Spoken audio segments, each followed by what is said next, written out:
The horses screamed as they barreled down Main Street, their eyes wild with terror, pulling a wagon that bounced and lurched behind them like a toy in the grip of a child having a tantrum. People scattered in every direction, diving into doorways and pressing themselves against storefronts as the runaway team thundered past. But one woman stood frozen in the middle of the dusty thoroughfare, her packages scattered at her feet, unable to move as death charged straight toward her. Dakota Quinn saw it all happen from where he stood outside the general store in Bannack, Montana Territory, in the spring of 1879. His hand moved to the rope coiled at his hip before his mind fully registered what he was doing. 26 years old and raised on a ranch in southern Montana, he had been throwing lassos since he could walk. His boots hit the ground running, eating up the distance between himself and the woman with long strides that kicked up dust devils in his wake.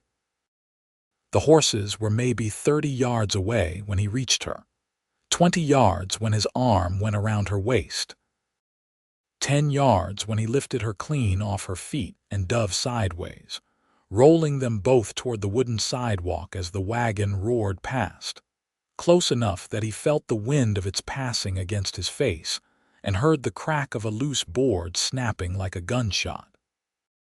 They landed hard, his body cushioning hers, his back slamming into the edge of the sidewalk with enough force to knock the breath from his lungs.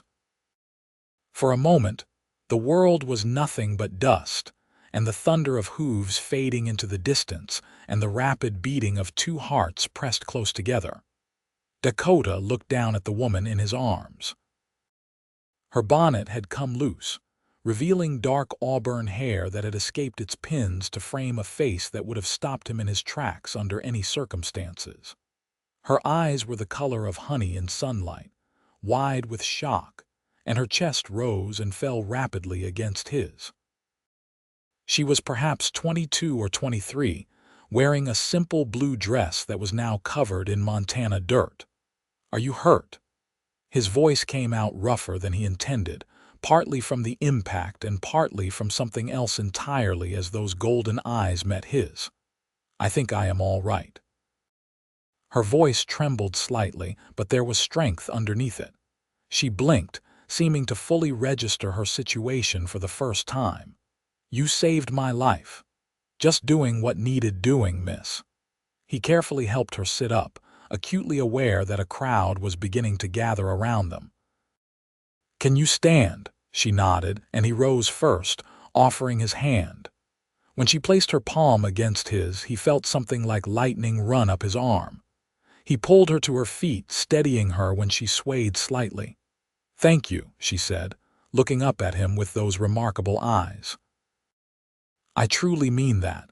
I was so frightened I could not move, and you just appeared like an answer to a prayer I did not have time to say."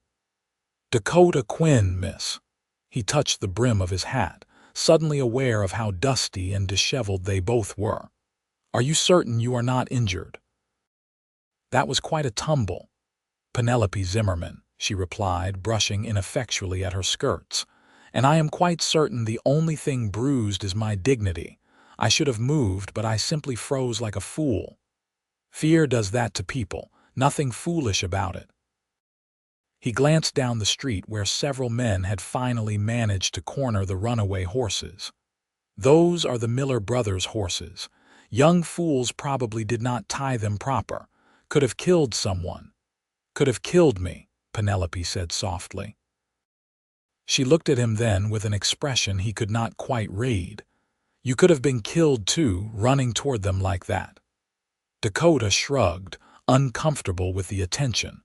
More people were approaching now, asking if they were all right, exclaiming over the close call. Old Mrs. Henderson from the boarding house was fluttering around Penelope like a concerned hen. "Come, dear. Let us get you inside and check you over proper. You must be in shock." "I should retrieve my packages," Penelope said, looking toward where her parcels still lay scattered in the street. "I will get them," Dakota offered. "You go on with Mrs. Henderson." Their eyes met again, and something passed between them that felt significant, though Dakota could not have put it into words. Then Penelope was being shepherded away by the older woman, and he was left standing in the street with his heart still pounding, and the imprint of her body against his burned into his memory.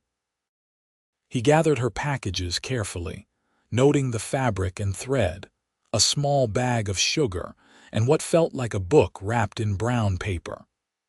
Practical purchases for a practical woman, he thought, though there was nothing plain about Penelope Zimmerman. He had been around enough to know when something special crossed his path, and that woman was special. Dakota carried the packages to the boarding house, where Mrs. Henderson answered his knock and took them with a knowing smile that made the tips of his ears burn. "She is resting in the parlor," the older woman said. "Gave her some tea for the shock. You did a brave thing, young man. Is she all right? Right as rain, though she will have some bruises come tomorrow. You might as well come in and see for yourself. I suspect she would like to thank you proper." Dakota removed his hat as he entered the boarding house, a two-story structure that Mrs. Henderson ran with military efficiency. The parlor was neat and comfortable, with lace curtains and furniture that had seen better days but was scrupulously clean. Penelope sat on the sofa, teacup in hand, looking calmer than she had in the street. She rose when he entered, setting down her tea. "Mr. Quinn, you found my packages." "All accounted for, Miss Zimmerman." He set them on a nearby table. "How are you feeling?" "Embarrassed, mostly. I am not usually so helpless in the face of danger. I have seen grown men freeze like that. It is not a matter of weakness." She studied him with those honey-colored eyes, and Dakota felt like she was seeing right through to his core. "You are very kind. I fear I have not properly expressed my gratitude. You risked your life for a stranger. Could not very well stand there and watch you be trampled, miss." He turned his hat in his hands, suddenly awkward. Any decent man would have done the same, but they did not. "You did." She took a step closer to him. "I owe you a debt I can never truly repay. You do not owe me anything." The words came out more forcefully than he intended. "I am just glad you are safe." Mrs. Henderson cleared her throat from the doorway. "I will leave you two to talk. Penelope, dear, you call if you need anything." When they were alone, the room seemed suddenly smaller. Dakota was very aware of how close Penelope stood, of the faint scent of lavender that clung to her despite the dust. "How long have you been in Bannack, Miss Zimmerman?" He asked the question more to fill the silence than anything else. 3 weeks. I came to teach at the schoolhouse. The previous teacher married and moved to Virginia City." She moved back to the sofa, gesturing for him to sit in the chair opposite. "And you, Mr. Quinn, are you from Bannack?" "Born and raised on a ranch about 10 miles outside town. My father runs cattle and I help him." He sat, grateful to have something to do with his hands as he rested his hat on his knee. "We bring beef to the miners and the town folk. It must be a good life, working the land." "It is hard work, but honest. I have always been grateful for it." He found himself relaxing as they talked, drawn in by her genuine interest. "What brought you all the way to Montana Territory to teach?" A shadow crossed her face, quick but noticeable. "I needed a fresh start. My parents passed away last year within months of each other. My father from a fever, my mother from grief, I think.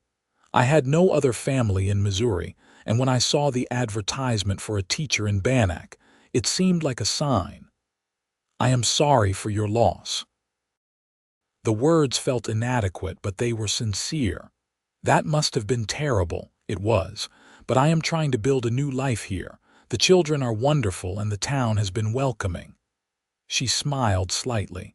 "Terrifying runaway wagons aside, of course." That drew a chuckle from him. "I promise we do not make a habit of that." They talked for another hour, the conversation flowing easily despite their short acquaintance. Dakota learned that she had taught in a small schoolhouse back in Missouri, that she loved reading, that she had a talent for music but no piano to play here in Bannack. Penelope learned that he had two younger sisters who were married and living in Helena, that his mother had passed when he was 16, that he had once dreamed of seeing the ocean but could not imagine leaving Montana for long. When he finally stood to leave, the sun was lowering toward the mountains, painting the sky in shades of gold and pink. "I should let you rest," he said, though he was reluctant to go. "You have had quite a day. Would you like to call on me again, Mr. Quinn?" The question was direct, and a faint blush colored her cheeks. "I realize that is rather forward of me, but after today, conventional propriety seems less important." Dakota felt his heart leap in his chest. "I would like that very much, Miss Zimmerman, very much indeed." "Tomorrow evening, perhaps? Mrs. Henderson serves dinner at 6, but I could meet you on the porch at 7. 7 o'clock, he agreed. "I will be here." He left the boarding house feeling like he was walking on air, completely forgetting that he had originally come to town to buy supplies for the ranch. It was not until he was halfway home on his horse, a sturdy bay named Copper, that he remembered and realized he would have to make the trip again the next day anyway. Somehow, he could not bring himself to mind. The ranch house sat in a valley between rolling hills, with the Beaverhead Mountains rising in the distance. It was a solid structure that his grandfather had built when he first came to Montana, expanded over the years as the family grew. His father, Dalton Quinn, was in the barn when Dakota arrived, checking on a mare that was close to foaling. "Took you long enough," his father said without looking up. "Did you get the supplies? Got distracted?" Dakota dismounted and led Copper into the barn. There was some excitement in town. That got his father's attention. At 53, Dalton Quinn was still a formidable man, weathered by years of hard work but strong as an ox. "What kind of excitement?" Dakota told him the story as he unsaddled Copper and rubbed the horse down. His father listened quietly, the way he always did, only speaking when Dakota had finished. "The new schoolteacher," Dalton said thoughtfully. "I heard she was a pretty thing." "Heard right, did I? She is handsome enough," Dakota said carefully, which made his father laugh. "Handsome enough," he says. "Boy, you have got that look about you, same look I had when I first met your mother." His father's expression softened at the memory. "You going to see her again tomorrow evening?" "Then you best get those supplies tomorrow morning so you have time to make yourself presentable. And Dakota," his father clapped him on the shoulder, "a good woman is worth more than all the gold in these hills. You remember that." Dakota thought about those words as he lay in bed that night, staring at the ceiling of his small room. He had courted a few girls over the years, but nothing had ever felt like this. The memory of Penelope in his arms, the way her eyes had met his, the easy conversation in the parlor, it all felt different, significant. He also thought about the question she had asked him so directly, whether he would call on her again. There had been something bold in that, something that suggested strength beneath the refined manners.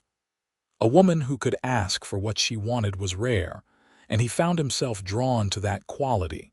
Sleep came eventually, and with it dreams of honey-colored eyes and auburn hair. The next morning, Dakota was up before dawn, working through his chores with unusual efficiency. His father watched with thinly veiled amusement as Dakota mucked stalls, repaired a section of fence, and checked on the herd in record time. "You are going to hurt yourself working that fast," Dalton called out as Dakota hammered in a fence post with more force than necessary. "Just want to get everything done before I head to town." "Uh-huh." His father's tone was dry. "Nothing to do with impressing a certain schoolteacher, I am sure." Dakota ignored the teasing and finished his work. By 9 o'clock, He was riding back toward Bannack, this time with an actual list of supplies and the money to pay for them. The town was busier during the daylight hours, with miners coming and going from the claims in the surrounding hills, wagons rumbling down the street, and the general din of commerce filling the air. He completed his errands quickly, but found himself with hours to kill before 7 o'clock. Rather than ride all the way back to the ranch just to turn around again, he decided to stable Copper at the livery and walk around town. Bannack had seen better days. It had been the first territorial capital, but that distinction had moved to Virginia City years ago. Still, there was life here, sustained by the gold that still came out of the hills and the ranches that dotted the surrounding valleys. The town had a permanent feel to it that some mining camps lacked, with proper buildings instead of just tents and temporary structures. Dakota found himself walking past the schoolhouse, a modest building at the edge of town. Through the windows, he could hear Penelope's voice leading the children in a recitation. He did not stop, not wanting to seem like he was spying, but the sound of her voice stayed with him. He killed time at the saloon, nursing a single beer and playing cards with some acquaintances. They ribbed him good-naturedly when they heard about his heroics the previous day, and even more when they realized he was cleaned up and wearing his best shirt in the middle of the day. "Got it bad already, does he?" one of them laughed. "Leave him be," another said. "That schoolteacher is a fine woman, good for Dakota." "Speaking of which," the first man said, his tone turning more serious, "keep an eye out. The Miller brothers are sore about the tongue lashing they got over those horses. Heard them in here last night, drunk and talking about how they were the victims of bad luck, not bad rope work." "They would have to be fools to cause more trouble," Dakota said. "Never said they were smart." It was a good reminder that not everyone in town was decent, though Dakota was not particularly worried about the Miller brothers. They were more bluster than action. In his experience, by 6:30, he could not wait any longer. He walked to the boarding house, arriving on the porch at 10 minutes before 7. Mrs. Henderson saw him through the window and opened the door with a smile. "Eager, are we? Is that a problem, madam?" "Not at all. I will let Penelope know you are here." He waited on the porch, watching the sun sink lower and paint the mountains in shades of purple and gold. The evening air was cool but pleasant, carrying the scent of sage and pine from the hills. When Penelope emerged, she took his breath away. She wore a green dress that brought out the color of her eyes, and her hair was arranged in a style that was both elegant and practical. She carried a shawl over one arm. "Mr. Quinn, right on time. Miss Zimmerman." He could not stop himself from smiling. "You look beautiful." "Thank you." She did blush then, just a little. "I thought perhaps we could walk. It is such a lovely evening." "I would like that." They strolled down the main street, maintaining a respectable distance but close enough that he could feel the warmth of her presence. Other people were out enjoying the evening, and they received more than a few curious glances and knowing smiles. "I think we are the subject of town gossip," Penelope said quietly. "Small town. Not much else to talk about." Dakota glanced at her. "Does that bother you?" "Not particularly. I have learned that people will talk regardless of what you do. Might as well give them something pleasant to discuss." She looked up at him. "How are you feeling today? Any injuries from your heroics?" "Sore shoulder, but nothing serious." "You?" "Some bruises, as Mrs. Henderson predicted, but I am well." They walked in comfortable silence for a moment before she continued. "I have been thinking about what happened, and I realize I never asked why you moved so quickly. Most people were running away from the wagon." Dakota considered the question. "I suppose I saw someone who needed help and did not think beyond that. My father always taught me that you judge a man by what he does when it costs him something." "Your father sounds like a wise man." He has his moments. They reached the edge of town, where the buildings gave way to open land. How was your day at the schoolhouse? Eventful. The children heard about yesterday's excitement and had 100 questions. I think I am now the most interesting teacher they have ever had, at least for the moment. Her expression grew animated as she talked about her students. There is a boy, Tommy Henderson, Mrs. Henderson's grandson. He is 8 years old and already reading at a level well beyond his years, and a girl named Sarah who has the most remarkable talent for mathematics. I wish I had more resources to nurture these gifts. What would you need? Books, primarily. More advanced texts than what we have. Perhaps some scientific equipment for demonstrations. Art supplies. She sighed. But the school budget is limited, and I cannot expect the town to provide everything I might wish for. An idea began forming in Dakota's mind, but he set it aside for the moment. They had reached a spot where a fallen log provided a natural bench overlooking a creek that ran behind the town. The water caught the last rays of sunlight, turning it to liquid gold. May we sit for a moment? Penelope asked. Of course. She arranged her skirts as she sat, and Dakota settled beside her, leaving a proper distance between them but acutely aware of how easy it would be to close that gap. Mr. Quinn, may I ask you something personal? Dakota, he said. Please call me Dakota. Dakota, then, and you must call me Penelope. She looked at him directly. Why did you come to call on me today? I know I invited you, but you could have made an excuse if you had wanted to. The question caught him off guard with its honesty. He found himself matching it. Because in the few hours we spent together yesterday, I felt more alive than I have in years. Because your eyes are beautiful and your mind is sharp, and I wanted more time with you. Because I could not stop thinking about you from the moment I left the boarding house. Penelope's lips parted slightly, and he could see her pulse beating at her throat. That is quite an answer. It is the truth. I am not clever with words, Penelope, but I know how to be honest. He shifted slightly to face her better. Now let me ask you something. Why did you invite me to call? You could have simply thanked me and moved on. Because you saved my life and asked for nothing in return. Because you spoke to me like I was a person, not just a woman to be managed or protected. Because when you held me after the fall, I felt safer than I have since my parents died. She matched his honesty. And because I think you might be someone extraordinary, Dakota Quinn. The moment stretched between them, heavy with possibility. Dakota wanted to kiss her, wanted it so badly his hands trembled with the effort of holding back, but it was too soon.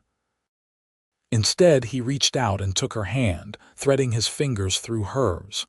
I would like to court you properly, Penelope Zimmerman. With your permission, you have it. Her hand tightened on his. Though I should warn you, I am not always easy. I have opinions and I speak them. I believe women should have more opportunities than society typically allows. I will never be content to simply sit and look pretty. Good, he said firmly. I would not want you any other way. They sat together as the sun set fully, talking about everything and nothing. Dakota told her about the ranch, about the dreams he had for expanding the herd, about his sisters and their families. Penelope told him about growing up in Missouri, about her parents who had encouraged her education despite the raised eyebrows of neighbors, about the books she loved and the places she dreamed of seeing. When the stars began to appear overhead, they reluctantly stood and walked back toward the boarding house. At the porch steps, they paused. Thank you for this evening, Penelope said softly. It was perfect. Can I see you again tomorrow? I teach until 4 o'clock. Perhaps you could meet me at the schoolhouse when I am finished. I will be there. He lifted her hand and pressed a kiss to her knuckles, proper and chaste but charged with promise. Sleep well, Penelope. Good night, Dakota. He rode home under a canopy of stars, his heart full in a way it had never been before. His father was sitting on the porch when he arrived, smoking his pipe. "Good evening," Dalton asked. "The best," Dakota replied, and his father smiled in the darkness. The next week passed in a blur of happiness. Dakota found reasons to come to town every day, meeting Penelope when she finished teaching. They took long walks, had dinners at the boarding house under Mrs. Henderson's approving eye, and talked for hours about everything under the sun. He learned that she was 22, had studied at a normal school in St. Louis, and had once met Mark Twain at a lecture. She learned that he was 26, had never been further east than the Dakota Territory, and could play the harmonica reasonably well. They discovered shared views on education, on the importance of hard work, on the value of honesty in all dealings. But more than the facts they learned, they discovered each other's hearts. Dakota found that Penelope was brave in ways that had nothing to do with physical courage, willing to stand up for her beliefs even when it was uncomfortable. Penelope found that Dakota's quiet strength ran deep, that his kindness was not weakness but choice. The town watched their courtship with interest and mostly approval. Mrs. Henderson declared them the most well-matched couple she had seen in years. The children at school whispered and giggled when they saw Dakota waiting outside. Even his father made comments about hearing wedding bells. It was all moving fast, Dakota knew, but it felt right in a way he could not explain. When you knew, you knew. 3 weeks after saving her from the runaway wagon, Dakota invited Penelope to visit the ranch. She accepted eagerly, curious to see where he lived and worked. He arrived at the boarding house early on a Saturday morning with a gentle mare for her to ride.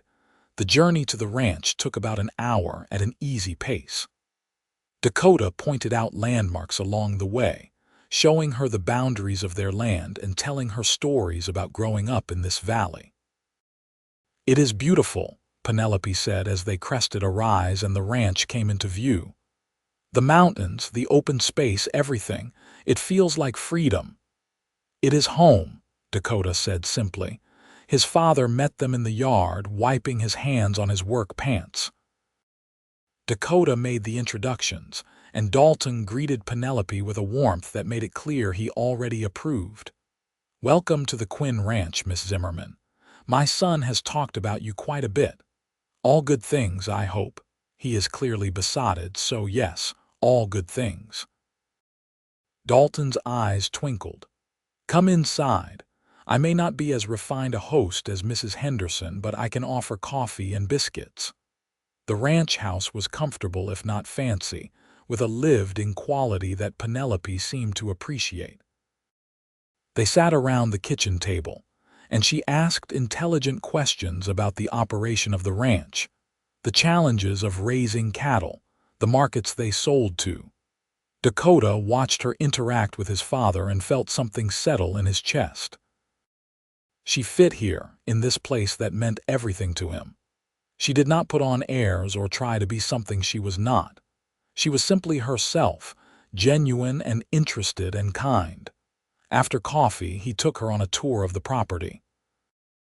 They walked through the barn where the horses whickered greetings, past the chicken coop where hens scratched in the dirt, along the fence line where cattle grazed peacefully. "This is the life you want?" Penelope asked as they stood looking out over the valley. "Raising cattle, working this land." "It is the life I have always known," Dakota said. "But yes, it is what I want. There is satisfaction in honest work, in building something that will last." He paused. "Does that bother you?" "Not at all. I think it is admirable." She looked up at him. "I just wanted to understand. You could have asked me about teaching, about whether I want to continue it. Do you?" "Yes, I love teaching, Dakota. I love watching children learn and grow. I love feeling like I am making a difference, even a small one." "Then you should keep teaching." The answer was obvious to him. "Why would I ask you to give up something you love?" because many men would expect their wives to stay home. The word wives hung in the air between them. They had not spoken explicitly about marriage, though it had been implied in the seriousness of their courtship. Dakota took a deep breath. This was not how he had planned to do this, but the moment felt right. He took both her hands in his. Penelope, I know we have only known each other a few weeks. I know that is not very long by most standards, but I have never been more certain of anything in my life. He looked directly into her eyes. I love you. I love your intelligence and your courage and your honesty. I love the way you talk about your students and the way you are not afraid to speak your mind. I love the way you fit into my world like you were always meant to be here. Tears were beginning to form in her eyes, but she was smiling. Dakota, I am not asking you to give up teaching or to change who you are. I am asking you to build a life with me, whatever that looks like. I am asking you to take a chance on a cowboy who fell in love the moment he caught you in his arms. He squeezed her hands gently. Penelope Zimmerman, will you marry me? The tears spilled over then, tracking down her cheeks as her smile grew. Yes, yes, Dakota, I will marry you. He pulled her into his arms, holding her close, feeling the rightness of it settle into his bones. When he pulled back enough to see her face, she was laughing and crying at the same time. I love you too, she said. I should have said that first. I love you so much it frightens me sometimes how fast this all happened. We do not have to marry right away if you need more time. I do not need more time, I know my heart. She reached up and touched his face. Kiss me, Dakota Quinn. He did, soft and gentle at first, then deeper as she melted against him. It was a kiss full of promise and love and a future they would build together. When they finally broke apart, both slightly breathless, Penelope laughed. Should we tell your father? I think he probably already knows.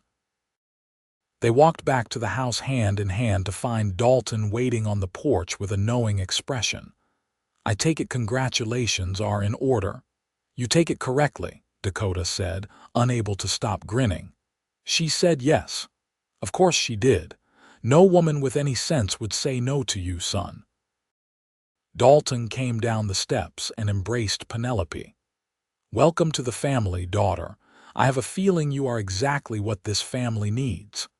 They spent the rest of the day at the ranch, making plans and talking about the future. Penelope was adamant about continuing to teach at least through the end of the school year. Dakota was equally adamant that they take time to plan a proper wedding.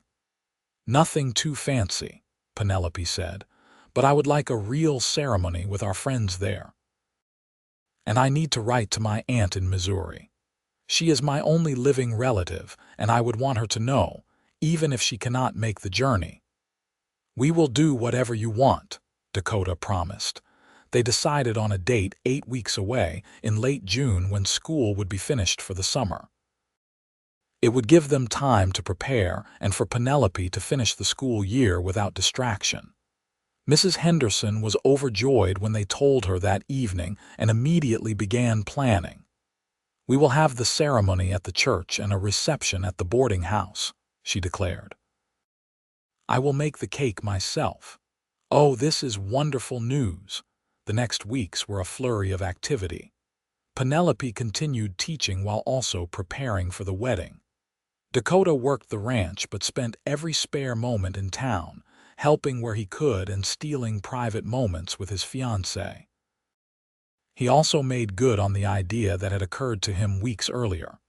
Using some of his savings, he ordered books and supplies for the school, working with Penelope to select what would be most useful. When they arrived, the look on her face made every penny worth it. Dakota, this is too much. You cannot afford this. I can afford it and I want to do it. Education is important. You said so yourself. But these must have cost a fortune.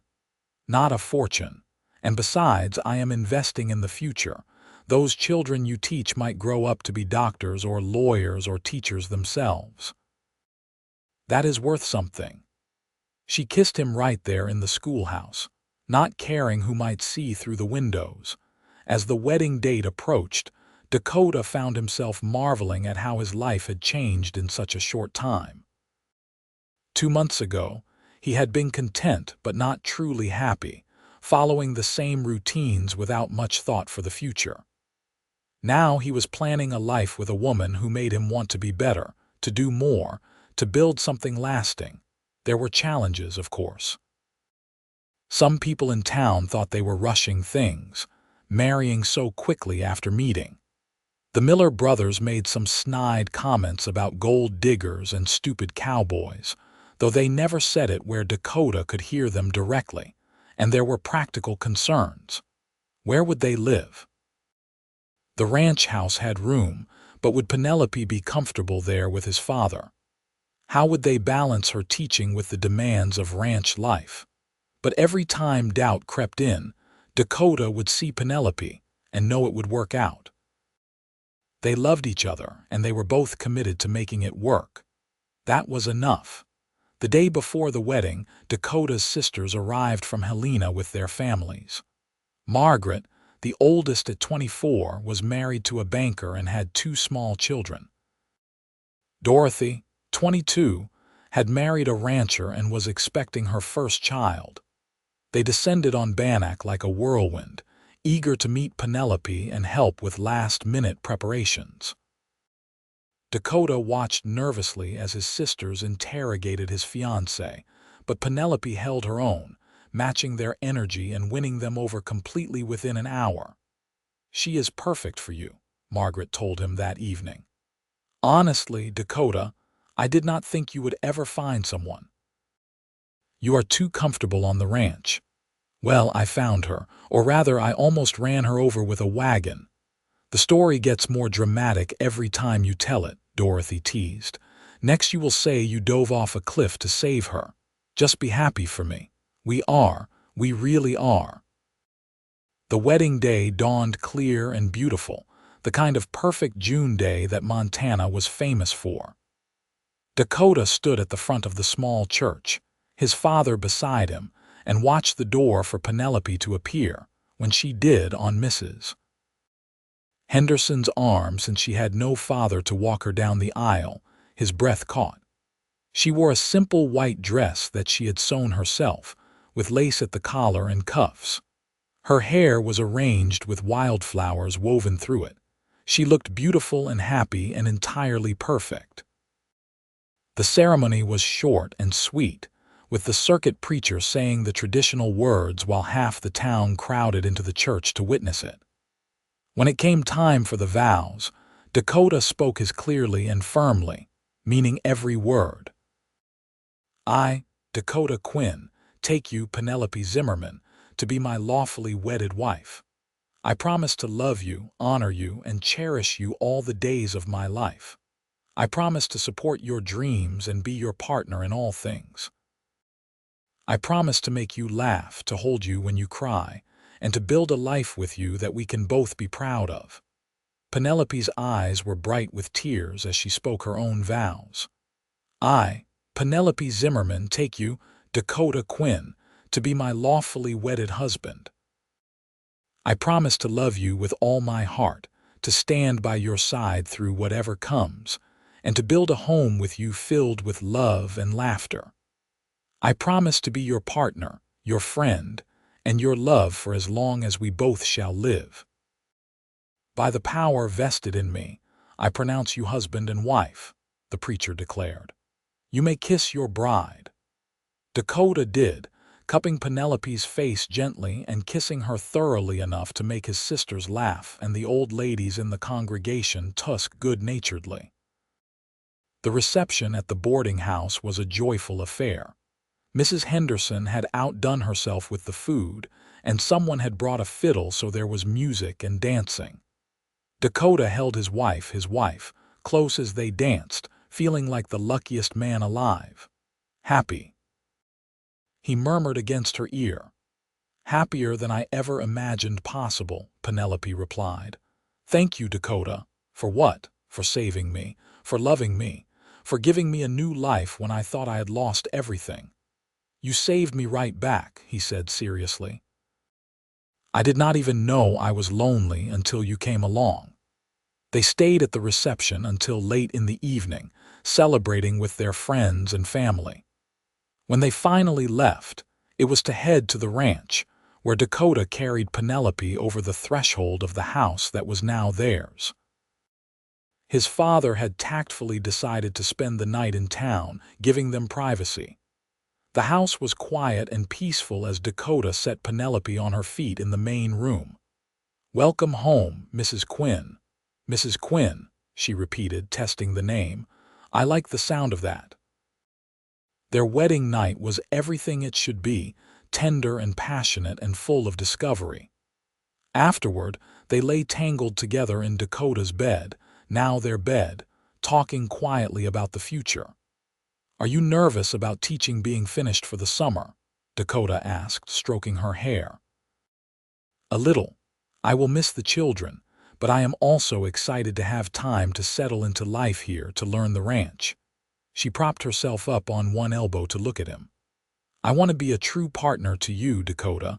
I want to understand every aspect of this life." "We will teach each other," he promised. "You teach me about books and education, and I will teach you about cattle and horses." "That sounds perfect." The summer months that followed were among the happiest of Dakota's life. Penelope took to ranch life with the same enthusiasm she brought to everything else. She learned to ride better, to help with the basic chores, to keep the books for the ranch with her neat handwriting and head for figures. She also brought changes that improved their lives in ways Dakota had not anticipated. She organized the house, planted a vegetable garden, and established a routine that made everything run more smoothly. His father openly adored her, declaring that she was the best thing to happen to the ranch in years. In the evenings, after the work was done, they would sit on the porch together and watch the sun set over the mountains. Sometimes they talked, and sometimes they simply enjoyed each other's presence, comfortable in their shared silence. "I have been thinking," Penelope said one evening in late July, "about the school and the future." "Oh," Dakota looked at her curiously. "What if we worked to expand the school? Build it into something more substantial? There are children all over this valley who could benefit from more education, but their families cannot spare them during the day. What if we had evening classes for adults too? That is ambitious." "Is it too ambitious?" She looked worried. "I know we have limited resources, but I think with planning and community support, we could do something really special." Dakota pulled her closer. "I think it is a wonderful idea. Let us talk to people, see what support we can gather. If anyone can make it happen, you can." She kissed him, and he felt her smile against his lips. "Have I told you lately that I love you? Not in the last hour. Terrible oversight. I love you, Dakota Quinn, more than words can express. I love you too, Penelope. Forever." As summer turned to fall, Penelope returned to teaching with renewed energy. Word had spread over the summer about the new materials and her dedication, and enrollment increased. Parents who had been on the fence about sending their children to school decided to give it a try. Dakota supported her in every way he could, helping transport children who lived far out, fixing the schoolhouse stove before winter hit, and listening patiently when she talked through teaching challenges. In October, Penelope realized she was pregnant. She told Dakota one evening after supper, nervous despite knowing he would be happy. "Are you certain?" he asked, his hand moving instinctively to her still flat stomach. "As certain as I can be. I have missed my courses for 2 months, and I have been feeling queasy in the mornings." She searched his face. "Are you happy?" "Happy, Penelope, I am overjoyed." He pulled her into a gentle embrace. "A baby. We are going to have a baby. I can continue teaching for a while longer, but I will need to stop before the child comes. We will figure it all out. Whatever you need, whatever is best for you and the baby." Dalton was equally thrilled when they told him, already making plans to add on to the house to give the growing family more room. "Should have done this years ago," he said, sketching plans on paper. "We will add 2 rooms on the east side and a bigger kitchen. A family needs space." The winter was long and cold, as Montana winters always were, but the house was warm with anticipation. Penelope taught through January before reluctantly taking leave, her growing belly making it too difficult to manage a classroom of energetic children. A temporary teacher was brought in to finish the school year, a young man from Virginia City who was competent, if not inspired. Penelope fretted over leaving her students, but knew it was necessary. She spent her last months of pregnancy preparing the nursery, sewing small clothes and blankets, reading every book she could find about caring for infants. Dakota was alternately anxious and excited, asking his sisters 100 questions during their visits about what to expect. On a warm day in May 1880, after a labor that lasted through the night and into the morning, Penelope gave birth to a healthy baby boy. They named him Daniel, after Dakota's grandfather, and the name suited him perfectly. Dakota held his son for the first time with tears running down his face, marveling at the tiny fingers and perfect features. "He is beautiful," he whispered, "just like his mother." "He has your eyes," Penelope said tiredly from the bed. "I can already tell." "Thank you," Dakota said, looking at his wife with overwhelming love. "Thank you for him, for everything." Daniel was a good baby, curious and alert from the start. Dalton was a devoted grandfather, constantly finding excuses to hold the baby or play with him. As Daniel grew, it became clear he had inherited intelligence from his mother and the Quinn family's stubbornness. Penelope returned to teaching the following fall, bringing Daniel with her to the schoolhouse, where Mrs. Henderson watched him during lessons. It was unconventional, but the parents did not mind, and Daniel seemed to enjoy being around the older children. Life settled into a comfortable rhythm. The ranch prospered under Dakota's management, expanding the herd and building a reputation for quality beef. Penelope's educational initiatives gained support, and by the time Daniel was 2, they had raised enough money to build a proper schoolhouse with multiple rooms. In the fall of 1882, Penelope gave birth to their second child, a daughter they named Patricia. She was a tiny thing, much smaller than Daniel had been, but fierce from the start, with her mother's auburn hair and a stubborn streak that made Dakota laugh. "We are outnumbered now," he told his father as they sat on the porch, watching Penelope play with both children in the yard. "Best get used to it, son. Women always outnumber the men in the Quinn family. Your grandmother ran my grandfather's life, and my mother ran my grandfather's. Penelope is just carrying on the tradition. I do not mind one bit." As the children grew, the ranch became increasingly child-centered. Dakota built a swing near the house and a small playhouse for Patricia. He taught Daniel to ride almost as soon as the boy could walk, and both children learned early that ranch life meant chores and responsibility. Penelope balanced teaching with motherhood, helped by Mrs. Henderson, and a network of other women in town who believed in her educational vision. The school continued to grow and improve, gaining a reputation across Montana territory as one of the best small-town schools. Years passed in a blur of happiness and hard work. Dakota watched his children grow, helped his father through the aches and pains of aging, and loved his wife more with each passing day. There were challenges, of course. Harsh winters, difficult calving seasons, a drought one year that nearly broke them. But they weathered every storm together, their partnership growing stronger with each trial. By 1889, Montana was about to become a state, and Bannack had changed significantly from the town, where Dakota had saved Penelope from a runaway wagon a decade earlier. The population had declined as people chased opportunities elsewhere, but the town that remained was solid and close-knit. Daniel was 9 years old now, already showing signs of the man he would become.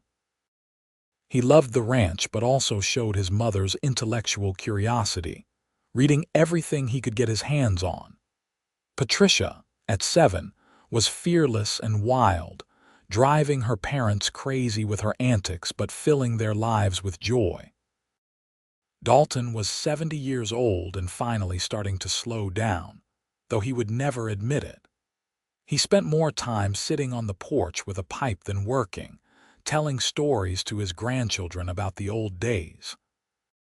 One evening in late summer, Dakota and Penelope sat together on that same porch, watching the sun set as they had done thousands of times before. The children were inside with their grandfather, and for a moment, it was just the two of them. "You remember the day we met?" Dakota asked, taking her hand.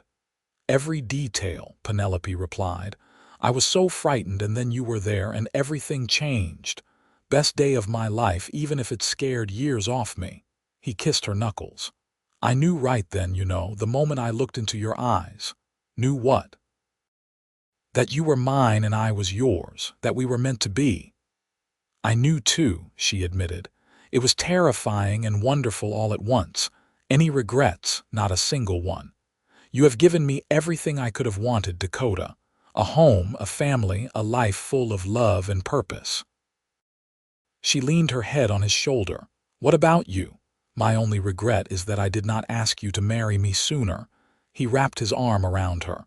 "I love you, Penelope Quinn, just as much today as I did 10 years ago, more even." "Forever?" she asked, echoing the promise they had made to each other all those years ago. "Forever," he confirmed.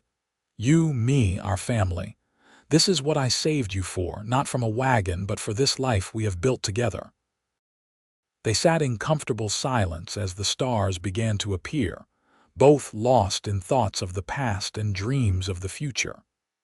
Inside, they could hear their children's laughter and Dalton's voice telling a story.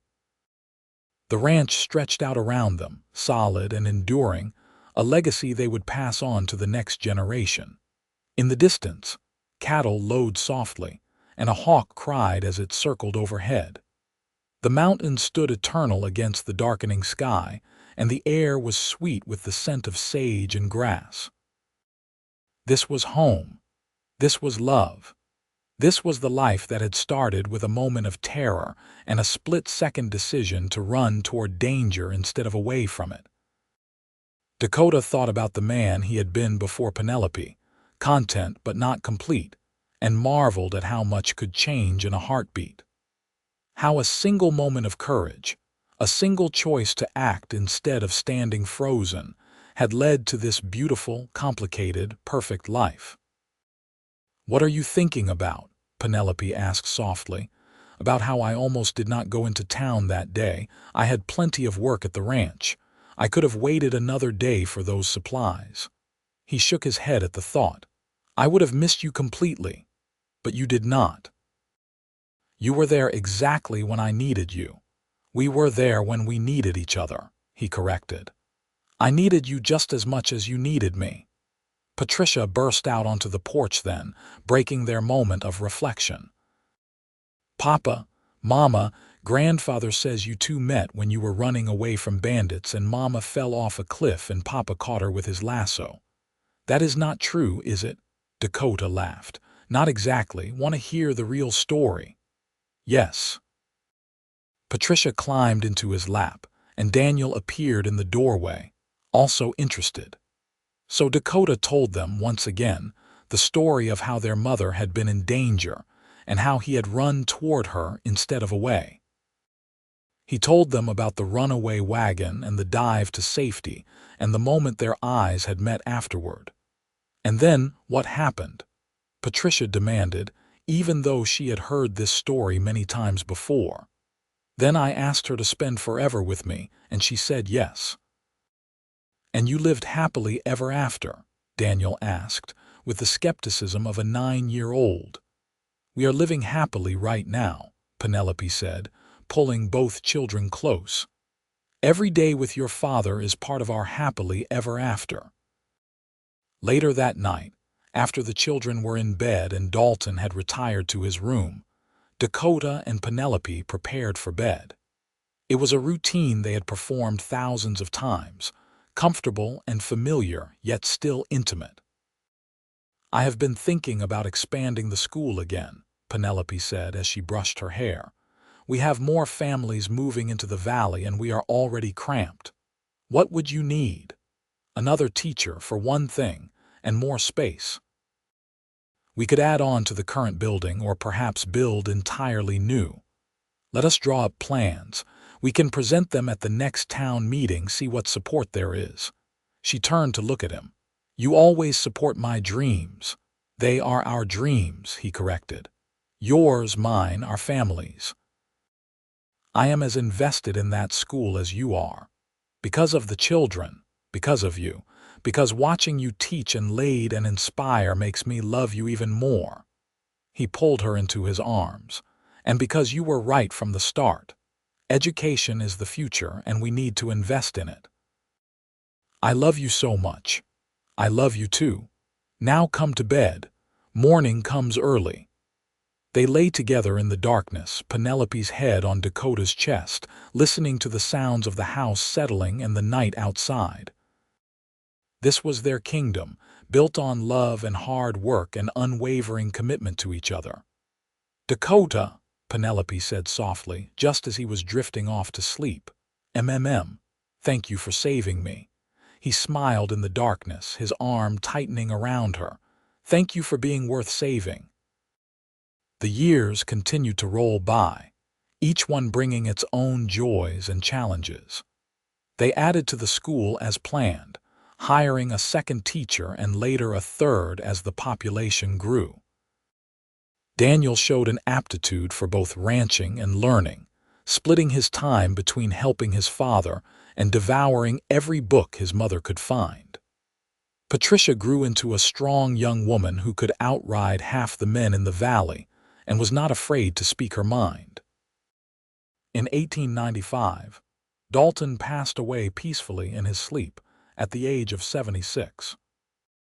His death was a blow to the family, but he had lived a good long life and got to see his grandchildren grown, with Daniel at 17 already a full partner in the ranch and Patricia at 15 showing signs of the remarkable woman she would become. They buried him on a hill overlooking the ranch, with a simple stone marker and a view of the mountains he had loved. The whole valley turned out for the funeral, a testament to the respect he had earned over his lifetime. "He was proud of you," Penelope told Dakota that night as they lay in bed. "He told me so many times, proud of the man you became, the husband and father you are. He taught me everything important," Dakota said, his voice rough with grief. "How to work hard, how to treat people fairly, how to love without reservation. You honor him every day by living those lessons." More years passed. Daniel married at 21, bringing home a sweet girl named Emma from Virginia City. They added another generation to the ranch, giving Dakota and Penelope 3 grandchildren in quick succession. Patricia surprised everyone by deciding to become a teacher like her mother, going away to school in Helena, and returning with new ideas and fierce determination. By the turn of the century, Dakota and Penelope were in their 40s, still active and healthy but starting to feel the years. The ranch was thriving under Daniel's management, and the school system Penelope had worked so hard to build was now a network of 3 schools serving the entire valley. They sat on the porch one evening in the summer of 1900, watching their grandchildren play in the yard. 21 years had passed since that fateful day when a runaway wagon had brought them together. "We did all right, did we not?" Dakota said, contentment in his voice. "We did better than all right. We built something lasting." Penelope reached for his hand. A family, a legacy, a community that is better because we were part of it. Because you were part of it, I just provided the land. You provided much more than that. She looked at him with eyes that still had the power to make his heart race. You provided love and support and partnership. You let me be who I am instead of trying to make me into something else. How could I do anything else? You were perfect the way you were. Not perfect, just loved. Their oldest grandchild, a boy named after Dalton, came running up to the porch. "Grandmother, tell us the story about how you and grandfather met." "Again," Penelope laughed. "We have told you that story 100 times. But I want to hear it again." So they told it, taking turns as they always did, each adding details the other forgot. The children listened with rapt attention, even though they knew every word, because some stories never got old. The story of how a cowboy saved a schoolteacher and asked for forever. Of how she said yes and built a life beyond anything either of them had imagined. Of love that started in a moment of crisis and grew into something unshakable. When the story ended and the children ran off to play, Dakota pulled Penelope close. "Would you do it all over again?" he asked. "If you could go back to that day, would you change anything?" "Not a single thing. Every moment, good and bad, led us here. To this porch, this family, this life." She kissed him softly. "I would choose you 1,000 times over, Dakota Quinn, and I would catch you every time." They sat together as the sun set. Two people who had found each other against all odds and built something beautiful. The ranch would continue for generations. The schools would educate countless children, and the story of how it all began would be told around family tables for years to come. But in that moment, they were simply Dakota and Penelope, husband and wife, best friends and partners, living the happily ever after they had promised each other so long ago. The night deepened around them, and eventually they went inside, where their family waited. Where love lived in every corner and memory graced every room. Where a split-second decision made 21 years earlier continued to echo through time, creating ripples that touched everyone who came after. Dakota Quinn had run toward danger to save Penelope Zimmerman, and in doing so had saved himself. She had thanked him with her heart, her hand, and her life, building a partnership that weathered every storm. And when he had asked for her forever, she had given it gladly, knowing that some things were worth saying yes to without hesitation. Some people were worth taking a chance on. Some love stories were meant to last a lifetime and beyond. As they closed the door on another beautiful Montana evening, with their family around them and their love as strong as ever, they knew they had found what everyone searches for and few people find: home, purpose, forever. And it had all started with a runaway wagon, a moment of courage, and two hearts that recognized each other instantly, knowing they were meant to beat as one.